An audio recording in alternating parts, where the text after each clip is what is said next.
Dan ada pula style orang bila dia bagi sesuatu kepada orang, dia minta law ni juga pinggan tu. Tak ada masalah. Pasal apa? Pasal hak dia.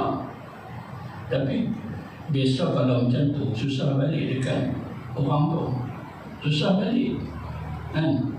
Takkan dia tolak tu kat pinggan dia, lepas tu dia bagi pinggan tu tanpa dia basuh, tak kena juga. Itu kita kata susah. Kalau dia kata tak payah basuh lah, tak payah basuh, saya lupa, saya kurang lupa pasal pinggan ni mahal, pun Allah ni tak payah basuh, okey juga. Oh, tak kena basuh, tak apa. Dia pun tukar kat pinggan dia bagi pinggan. Dan ada yang macam tu. Saya pernah terima orang yang bagi sesuatu macam tu, dia sebut dia kena Allah ni, esok boleh tak? Petang ni boleh tak? Nak Allah ni macam mana?